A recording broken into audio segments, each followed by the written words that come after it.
Hello and welcome to the Fourth and Fierce Fancast. My name is MJ. This is the first and only fan cast hosted by a woman of color who's been an NFL fan for probably longer than a lot of you have been alive. As always, please like, follow, and share, and also subscribe. It costs nothing to do those things. You can do that on YouTube and Spotify.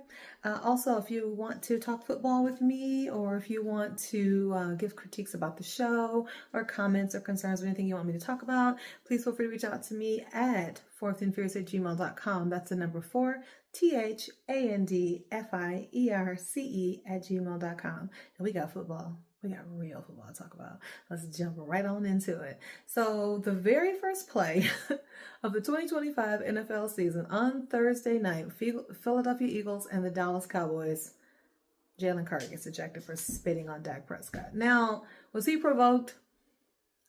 Possibly. I mean, I don't know. Dak Prescott did spit on the ground right before that. But he did not spit on him.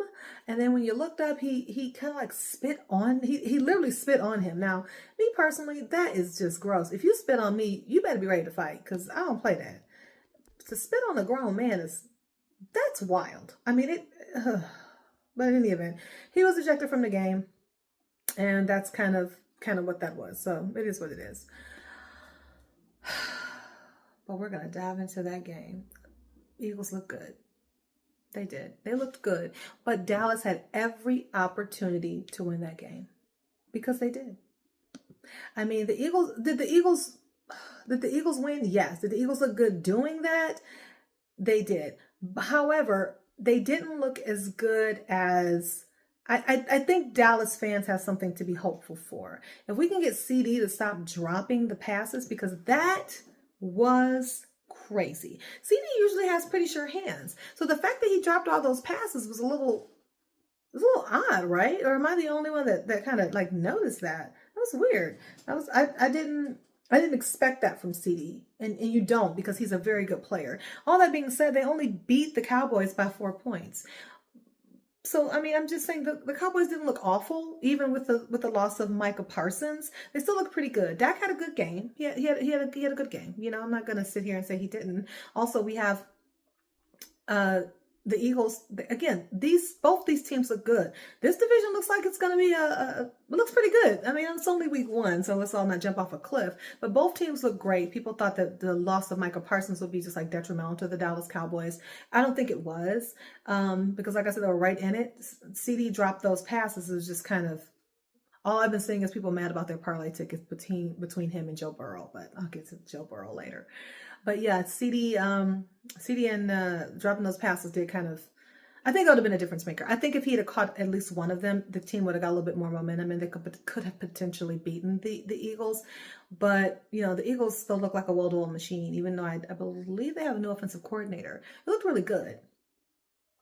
And so, you know, good game on Thursday. Then Friday, first Friday game I've seen since they started the Black Friday games. We had a Friday game in Brazil, Chiefs and Chargers. I was shocked. Yeah, I was legit shocked. I did not think the Chargers would beat the Chiefs. I did not. But again, I like Pat Mahomes. I do think losing Xavier Worthy, like right when the game started, was a big deal, because he's their new number 1 wide receiver. He did prove that last year as a rookie. He looked really well last year in all the games. But I just didn't see that. I didn't see the Chargers coming on the way they did. I mean, they ran the ball effectively. Herbert played, they played their game plan was excellent. And I do like Harbaugh. So, I mean, that was a really good game. Like, if you watched it and take a look at what the Chiefs were able to do, what the Chargers were able to do in that game, I mean, Justin Herbert looked good. Like, am I crazy? Did you guys see that? He looked pretty good. I'm just kind of scrolling through my notes here. Yeah, he looked pretty good in this game. I mean, Pat Mahomes did not. Herbert was 25 of 34, 318 yards and 3 TDs. That's a good day. That's a good day for any QB. Like, he looked amazing. And then on the other side, that you had Pat with 24 for 39 at 258 yards and a TD. Pat didn't play bad. He's on my fantasy team. So, I mean, he played okay, but they just didn't have enough. And I feel like if they'd had that wide receiver, the Chiefs need to get on the phone and get a wide receiver right now. Maybe Tyreek Hill, somebody else, I don't know, maybe start busting out some trades. But they need something because once Worthy was out the game, they just looked like a different team. They didn't look the same. Also, Omari and Hampton looked really good in that game too. Like I think he had 15 carries for 48 yards. It's not too bad, you know. I think it's about what 2-3 yards a carry. It's kind of something that you want out of your running back. I think running back should get at minimum. At minimum, I think running back should get at least 50 yards a game. I think they should get more though. But if you can get a decent running game going, you know, if you got a 2-back combo, that's probably better. But if you don't, if you have to go with the 1-back set, I would say try to get them a little more, maybe 100 yards. But if you're able to get, if a running back, in my opinion, is able to get 50 yards a game, you have a solid wide receiver core, and you have a couple of running backs getting 50 yards a game, got a couple of wide receivers going. I think that's a pretty safe bet, because then you have a little bit more of a balance, especially if they're getting a lot of those on third down. That's when you really see your team do what they need to do. Other game I was super duper excited about was the Jets versus the Steelers. I was very excited for that game. And that game did not disappoint. I don't know if you all watched it, but I hope you did. Justin Fields, as I have been saying, he looked good. He really looked good. That entire offense looked like it was clicking. It looked like it was clicking. They were able to get 32 points on the mighty Steelers, and the Steelers gave up 32 points in week 1. Mike Lomney has some questions he needs to answer. The offense looked great, though. Steelers did win the game 34-32. Aaron Rodgers, you know, he can win. I don't like Aaron Rodgers, but he can win. He's a winner. But looking at the game itself, Justin Fields looked great. He ran the ball effectively. He passed the ball effectively. 16 for 22, 218 yards in a TD. And people thought he was washed and couldn't do anything. And he was able to put 32 points on the mighty Steelers. Breece Hall looked good. I mean, they looked like they were clicking on all 4 cylinders. I think the Jets fans have something to feel excited about. They looked like a team that was ready to. It looked like a team that was ready to kind of maybe take that next step in that division. And they look like they could potentially, I don't know, they may be able to win this division if they can keep doing what they did yesterday. Everybody can't score 34 points. Everybody's not Aaron Rodgers. And if the Jets schedule doesn't look that bad. So I'm just saying they might be able to pull off I know it's only week 1 and we're all jumping off the bridge, but they looked really good. I'm really, really proud of Justin Fields. I've been saying since he was drafted that he was an excellent QB. Like I said, Chicago is just, it was not a good situation. It was not a good situation. And he was not, I don't want to say groomed, but that's the best word I can come up with. And I don't think they believed in him the way they should. And then when he went to the Steelers, he was basically a backup. So he didn't really get an opportunity to get out and show what he could do. And now we get a chance to really see what he can do with a full season under his belt. Aaron Glenn, who I absolutely love, and this team was already they have an excellent defense. That offense is starting to click. I really think that if you're a Jets fan, you have something to be excited about. But I don't think you have anything to be excited about if you're a Miami Dolphins fan, because they looked terrible. Tua Tagovailoa, I believe he had one of the lowest QBRs I have ever seen. It was crazy. They lost to the Colts 33-8. And Daniel Jones. They lost to the Colts and Daniel Jones. This defense let Daniel Jones throw for almost 300 yards. They have some questions they need to answer. Miami, I didn't expect Miami to come in and just like be a powerhouse and like take things over, week 1. But I expected a little bit more than what we got. Like, that was abysmal. It was really bad. I was not expecting them to play that. It just looked disorganized. I can't really think of a better word except that it did not look organized. It didn't look good. It didn't. And I like Tua. I think it's time they start doing some reconstruction or some retooling of that team, because it's not working. It's not. And then Tyreek Hill, kind of going crazy on the sideline. Wide receivers are divas anyway. So, but you kind of want to. It's time for them to start looking in different directions. It just is. It's not looking like, they don't look like a team that can do anything. And this is a really tough division. I mean, you're going to have to play the Jets. You're going to have to play the Bills. You're going to have to play the Patriots. And it doesn't look like they could beat any of them. It doesn't. So, they may need to get on the horn, start picking up some defensive players, because the fact that if you let Daniel Jones in this team, and I'm not saying the Colts are awful, they're not. They have a great running game. They have they have a middle of the road defense, but to lose like that and to look so, it just looked so, like I said, it looked really just everywhere. I think that they may want to start looking into who we can get before the trade deadline jumps on us. Next, we have Jacksonville and Carolina. I was interested in this game too, because I really wanted to see what Travis Hunter was going to do, because Travis Hunter is also on my fantasy team. He didn't do much. He did okay. He didn't do much. They said they were going to play him more at wide receiver than corner. I honestly think he's a better corner DB than he is wide receiver. But again, I didn't draft him. I didn't evaluate him, and I'm just a fan. But that's just what I think. But the Jacksonville did pull out the W. They beat Carolina. I knew that they would. Not that Carolina's a terrible team. I think Bryce Young still has a lot of developing to do, which is kind of scary when he's in year 3 right now. I think it's a little, hopefully they'll get something together by the end of the season, but it didn't look awful, but it didn't look good either. There were a lot of missed opportunities, balls that did not go where they needed to go. Yeah, it was something. It was something. Saints and Cardinals. Saints and Cardinals was also a very good game. I like Kyler Murray. I've always liked Kyler Murray. He's so little and he just runs around the field like a child. I love it. He's a grown man though. I'm not calling him a child. I'm just saying he's quick. And anyway, they beat the Saints, which I mean, who didn't see that coming? I didn't think the Saints were gonna. It never occurred to me that the Saints would win. Spencer Rattler, he's okay. No TDs. No interceptions either, which that's something to be positive about. A lot of people think the Saints are trying to tank to get Archie Manning. I don't think that I don't think that any team tries to tank in the NFL or any sport. I'm just a fan. I don't believe people will throw away their entire career for something as menial as a potential draft pick.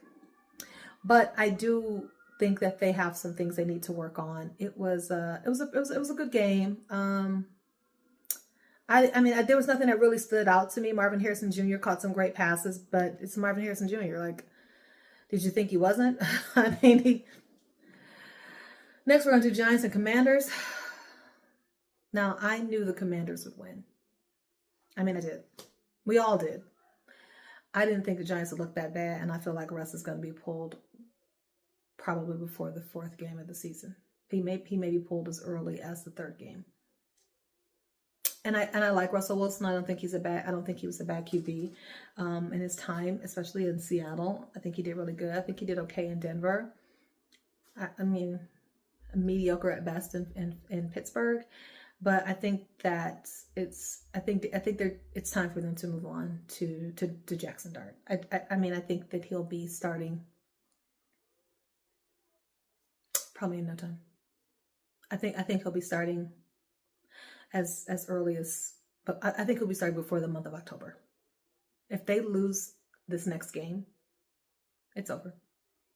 Russell just, because that division is too tough. You can't go down too many games in this division. You just can't. Dallas looks like they're going to make some hay. We already know what Philadelphia can do, and so can the Commanders. The Giants do not have time to figure. They don't have time. They're going to have to jump in with this rookie. And it might be a struggle, and they might finish last in this division, and that's fine. But you want to see what he can do. You want to see it now. You want to give yourself the best opportunity. And he looked so good in preseason. I think that they should. I'm certain that if they lose this next game, we will be seeing Jackson Dart before October. I mean, we just will. Bucks and Falcons was also an excellent game. I like Michael Penix Jr. I was interested to see that, but it was just too much Baker. And baby, I like Baker. I know a lot of people don't particularly care for Baker Mayfield. They think he's like they didn't think he was well in Cleveland, but this was Cleveland.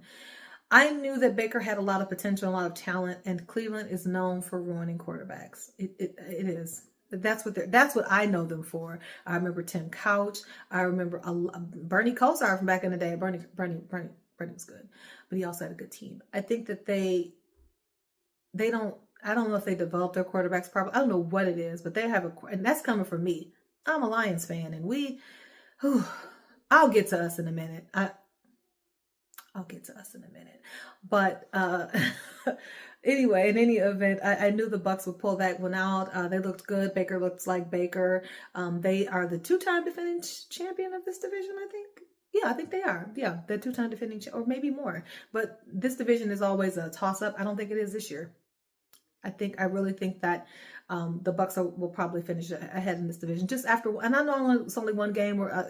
We're all jumping off the bridge week one.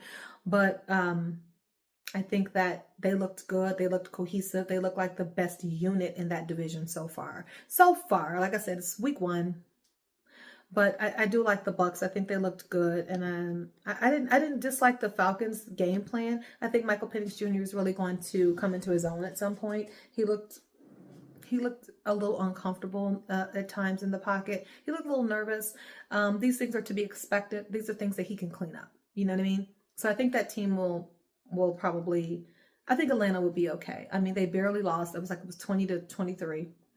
But again, I think Atlanta fans have something to kind of get comfortable with and get excited about, because he didn't look bad. They didn't look terrible. And they have a great running back. He's on my fantasy team too. So yeah, a rookie or a new starting QB's best friend is a defense and a running game, and he definitely has a running game. So good luck to the Falcons. Next is Bengals and Browns. Now, the Bengals won barely. They barely won, but they were supposed to win. What happened to Joe Burrow in the second half? I've seen people screaming their heads off about their parlay tickets being ruined. And I'm one of those people, because I just had Jamar Chase for one touchdown and he did not get one. But I'm not going to jump on that. They barely beat Cleveland. They beat Cleveland by 8 points. And I did not expect that. Now, Cleveland does have that great defense with Myles Garrett.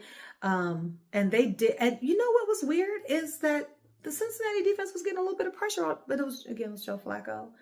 Joe Flacco is an older QB. Joe Flacco really should I like Joe. I do. Super Bowl champion, cool guy, big arm. It's time for him to go sit down somewhere. Joe Flacco is not somebody who's going to run outside that pocket. He's going to try to stay in there. And again, he's a big arm guy.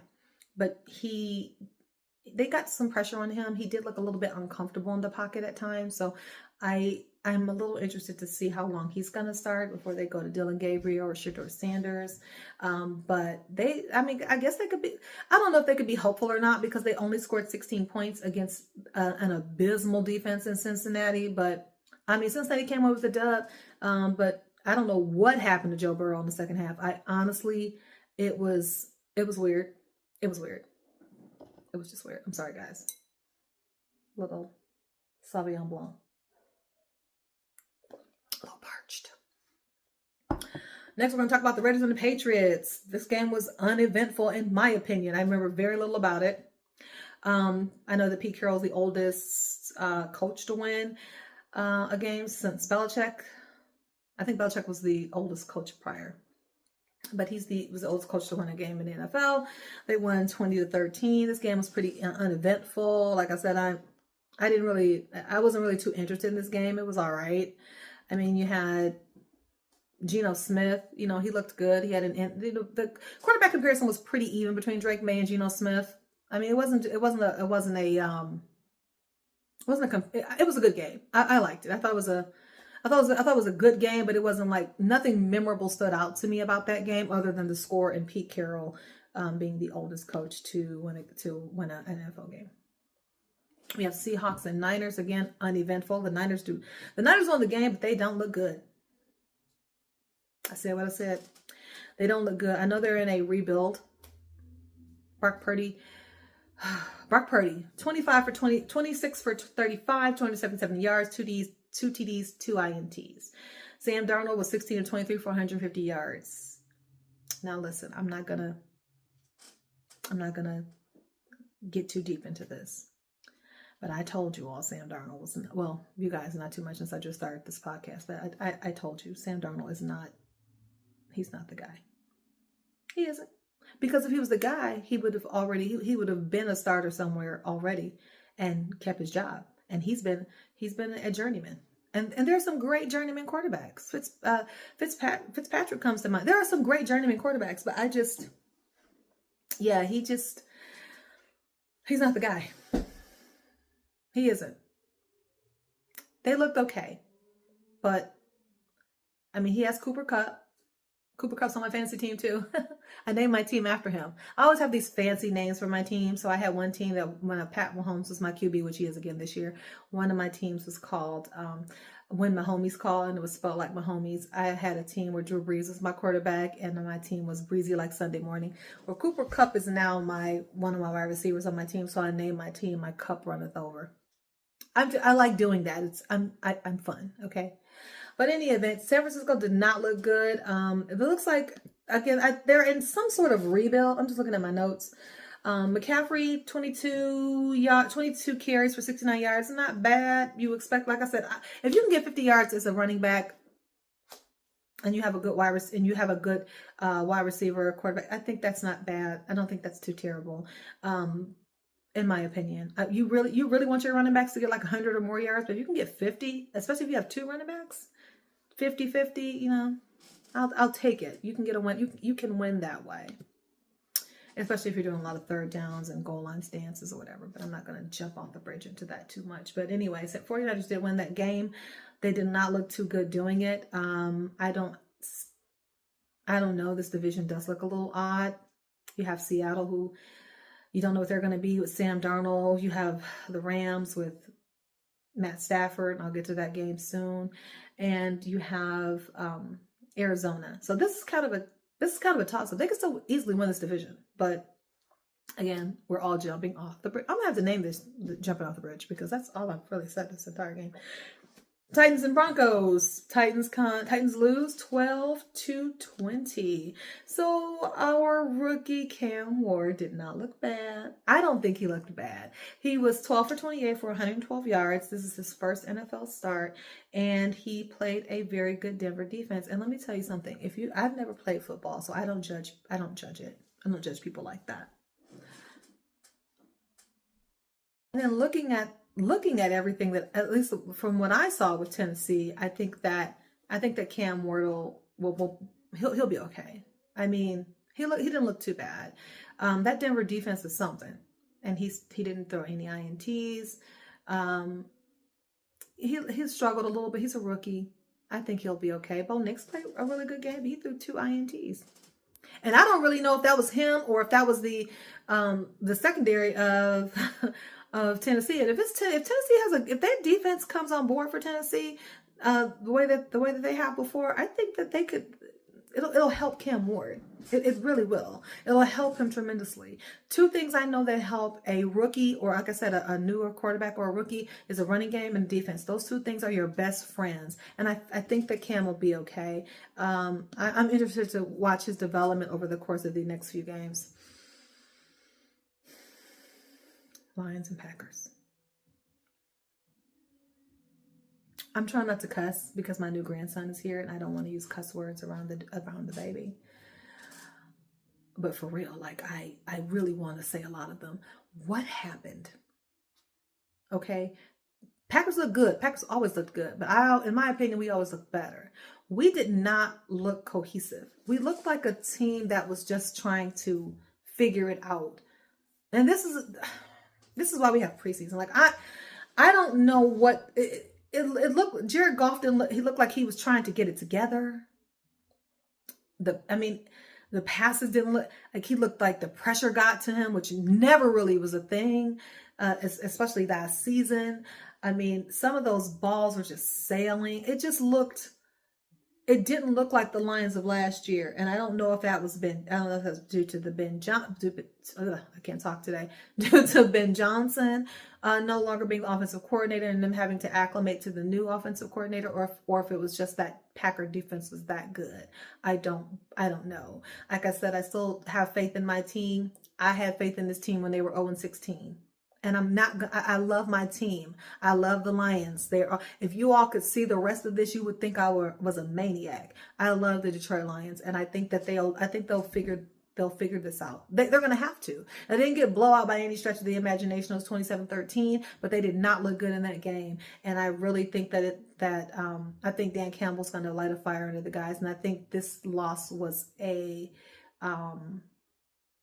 I think it was something that they needed so they could see, hey, things aren't just given. We're just going to, and I don't think that they think things are just given. I just think everyone had all these expectations of them being the number one team in this division. This is a tough division. And I still think we're going to win it. Like I say, argue with your mama. Don't argue with me. I still think we're going to win this division. However, this first game didn't look good. It didn't look good for my guys. But I have all the faith in the world in them. We still have one of the best defenses in the league. We still have an amazing wide receiver core. Jared Goff is still Jared Goff. So, I mean, we'll turn it around. I'm not too worried about the Lions. Packers look good, though. Jordan Love looked good. Michael Parsons, getting him in the game. I mean, they looked good. But Lambeau's a hard place to win. It is. It is. So, but kudos to them. They did a good job. They did a good job. Jordan Love looked good. Like I said, the defense looked good. They were able to stop this high-powered Detroit Lions offense. So, yeah. I was sad. I'm not gonna lie. I was sad. I almost had the TV off. I was just so upset. I had to mute it. I get one thing about me is when I watch Lion games, I get very, very, very emotional. Like I'm probably going to need like something because I go bananas. And this is one of the reasons I try to watch them by myself as much as possible because I don't know how to act when I watch Lions games. I get so emotional. But I was highly upset. From the second series, like, what are we doing? 3 and out. What is happening? But I'm not going to get too deep into that. I'm not going to make this a Lion show. They have their own show, and this is mine. Next, we're going to do Texans and Rams. Everyone knows that I have hate in my heart for Matt Stafford, and I always have. Now, is Matt Stafford an excellent QB? Absolutely. Is he a Hall of Famer? Probably. Does he have a big arm? All those things. I just never thought he was a fit for the Detroit Lions, and I will stand by that because he wasn't. He couldn't even win a playoff game here. And that does not take away from him or his talent at all. Football is a sport where you have to fit. If you don't fit with the team, with the coach, it's going to look bad. And I knew from the day he was drafted, he was not supposed to be here. Again, that's me. I'm not calling him a bad QB. I'm not calling him a bad anything. I'm just saying he was not the quarterback for us, and I was right. I was right. Like I said, I'm not about to sit here and say that he was, because he wasn't. He was okay. He was an excellent QB, but he couldn't get anything done here. And he had Megatron and one of the best defenses we've ever had. And he couldn't get one playoff win. Not one. Not one. In 10 years. Now, was some of that William Clay Ford and Martha Ford? Yeah, it was. You heard me say that about those two a lot. But some of that can be attributed to him too. I'm sorry. It is what it is. But they pulled out the W against the Texans. I was shocked. I thought the Texans would pull that one off. I do like CJ. But the Texans don't have a running game to really kind of speak of right now. And that's a problem. That's a problem. You need a running game. Nick Chubb was 13 for 60 yards, which isn't bad. Wide receiver was, I couldn't even tell you who the wide receiver was. I don't think they scored a touchdown. I think it was all field goals. I could be wrong. Like I said, I was watching Red Zone, so I was all over the place. But I'm not worried about the Texans, but it didn't look. I thought they would win this game running away. I did, because everything. everything's kind of new over there.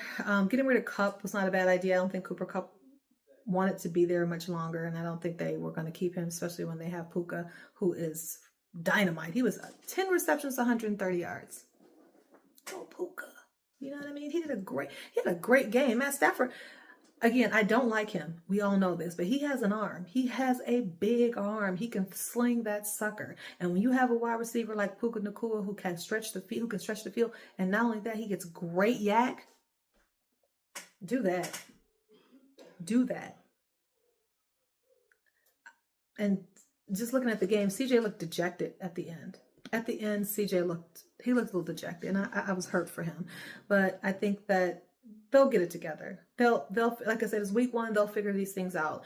They'll look at the tape and they'll figure these things. They did okay with their running game. Nick Chubb did have, I think, about 60 yards, but they'll get this figured out. And they're in a very, very winnable division. So, but anyway, we'll see what they do. Look at go Juice. Now we're going to get to my favorite games of the weekend. Bills and Ravens. Highly anticipated game, lived up to every single moment of the hype. That game was fantastic from the kickoff to the last second. If you did not watch it, that's on you. That game was amazing. Go back and watch. I'm certain it was the game of the week. It had to be. It was the best game all weekend. Bills were down almost the entire game up until they were winning. They were down. Lamar and Derrick Henry. Derrick Henry's on my fantasy team, so you know. By the way, I won. Derrick Henry's on my fantasy team. Got me some touchdowns. Had a great game. Great yards. Ravens were cooking. Do you hear me? Cooking.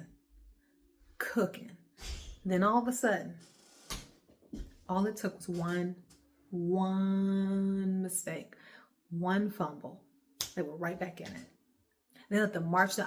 I cannot believe this Ravens defense let the Bills march down the field on them like that and score again. And then they got the ball. And then I think it was a fumble or a punch out from Derrick Henry. I'm not really sure. I think it was a punch out. But these two were slinging it. I don't know what was going on, but they were slinging the rock. Do you hear me? Josh Allen, 33 of 46, 394 yards, 2 TDs. Lamar Jackson, 14 and 19, 209 yards, 2 TDs. Then you have Derrick Henry. Derrick Henry had 18 carries, 169 yards, and 2 TDs. Yes. Keon Coleman is becoming my non-Detroit Lion favorite wide receiver. Listen, if you can watch that game, go watch it. He made 2 catches that were just dynamite. This game was fabulous. I record games, so I'm going to go back and watch it. So a little thing about me is I record games and then I keep them and I go back and watch them because I'm not breaking film down or anything. I'm not playing, but I do love I have a DVR full of football games. But anyway, this game was excellent. Derrick Henry looked unstoppable in the first half. He looked unstoppable for the most part of the second half. The Buffalo Bills were down 16 points with 4 minutes left in the game and won. I know it's week 1. This already has to be a candidate for game of the year. And we've only had one game. It was so good. I think these two will meet again. And I'm here for it. I am here for it. Now, these two still can't be Pat. I don't know why. And every year we say the same thing. Oh, this is Lamar's year. Oh, it's Josh's year. And every year I'm telling you right now, Pat's in here because they always have better teams. I mean, look what they did to each other. But this game was chef's kiss. Zay Flowers was going crazy. 7 catches, 143 yards. Like, this game was fantastic. If you're a defensive person like myself, it's probably not your favorite game because I like a good defensive stand. But if you're an offensive person, like if you're a person who loves to see, back and forth scoring games, marching up and down the field, teams marching up and down the field, those dynamic passes and things like that, this was the game for you. It was good. I mean, they were just slinging the rock all over the place. And Josh Allen looked like the MVP. I think he was pissed that y'all kept saying he didn't deserve it. I was one of those people too. I didn't say he didn't deserve it. I just said that he was not as, I don't think his numbers were as good as Lamar's or Joe Burrow. Joe Burrow should have been the MVP last year, period. I mean, he just should have been. Joe Burrow did more with less than anybody. He should have been the MVP. I will die on that hill. He should have been the MVP last year. And I guess Josh got tired of y'all saying what he didn't deserve because he said, well, I can show you better than I can tell you. And boy, did he show us. That game was amazing. And that was, now we're going to, I don't know. I'm pretty sure these two are going to see each other again. I don't know if it's going to be in the AFC Championship. I don't know if it's going to be somewhere else in the playoffs, but they will see each other again. And I cannot wait. It was so good. And it seems like Lamar just can't beat the Bills. Like, what is that all about? Sorry, more go juice. But in any event, perfect game. It was really good.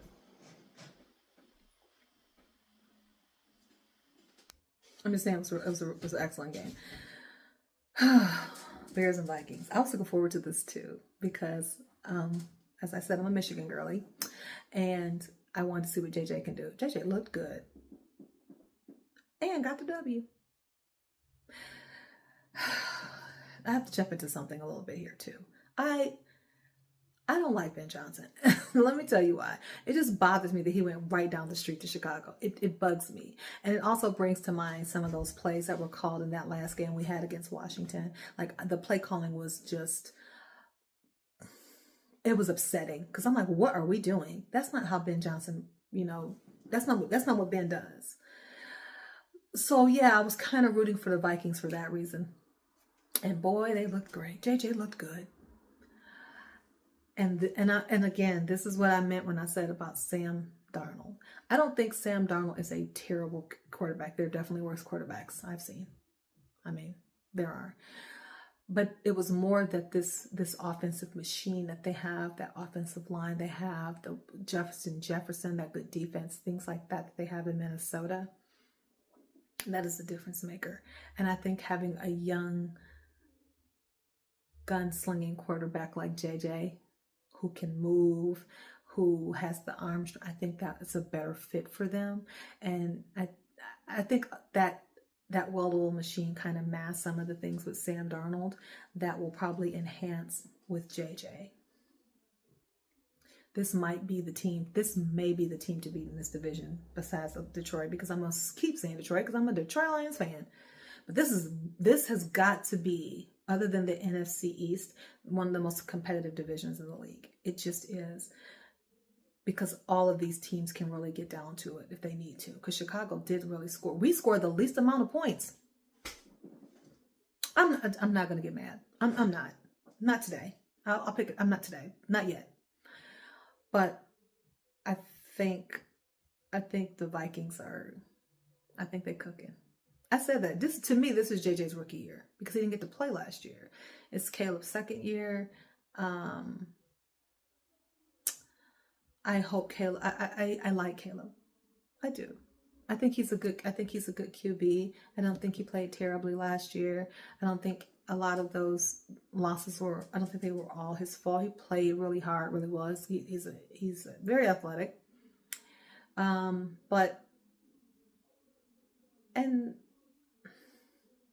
just don't like Ben Johnson. I just don't. I'm sorry. I'm really perturbed with Ben Johnson behind going down the street the way he did, and the play calling in the last game that we had. It just irritated me. So no, I'm never rooting for the Bears. I'm not really rooting for anybody in my division, but in this game, I wanted to see JJ do good. I was very, very proud of him. He looked great. My Vikings looked great. It was a really good game, and I think that they have something. I think they have something to look forward to, and this might be the start of something great for them. So good job for the Vikings. That's all for the games. Those are my thoughts on all of them in any event. But I'm going to give you a couple predictions I have for next week. How about that? I never did that. So let's jump on to that. So we got the Commanders and the Packers. I'm going to take the Commanders. Giants and Cowboys. Give me the Cowboys. We have Seahawks and Steelers. I'm going to take the Steel Curtain. Rams and Titans, I'm going to take Titans. Bills, Jets, give me the Bills. Patriots, Dolphins, give me the Patriots. Jaguars and Bengals, give me the Bengals. Niners and Saints, I'll take the Niners. Browns, Ravens, of course I'm taking the Ravens. Bears, Lions, come on baby, we're going Detroit. Broncos, Colts, the Battle of Peyton. Give me the Broncos in that one. Then we have the Cardinals and the Panthers. I'll take the Cards. Eagles and Chiefs. My upset of the week, I'm taking the Chiefs. Falcons and Vikings. Give me the Vikings. Bucks and Texans. I'll take the Texans in that one. Chargers and Raiders. Give me the Raiders. Those are my predictions for NFL week 2. So let me know how I did. I'll let you guys know how I did next week when I go back through this and mark down everything that I said. But this was a fun episode. Like, I got to talk football that I actually got a chance to see. That was great. And this is not a gossip show, so I'm not going to necessarily talk about some of the things that we see on social media, like regarding or sports shows. I'm going to talk about the games and what I saw, what I liked, what I didn't like. And if there's ever anything you want to debate me about, please feel free to do so. I would love to have someone on here with me to debate these games with, because that is my jam. If you're with me on TikTok, you know that's what I do. But in any event, I thank you all who took the time to stay through the entire episode. This has been the Fourth and Fierce podcast, episode 10, I believe. I believe it's 10. If I'm wrong, sorry. Like I said, like, follow, share, subscribe. It costs $0 to do those things. Also, please reach out to me if you want to argue, you want to debate, you want to join me on here and talk. I'm here for it. You can reach me at fourthandfierce@gmail.com. That's the number 4, THANDFIERCE @gmail.com. Thank you all so much for spending this time with me talking about the games, and I will see you all next week.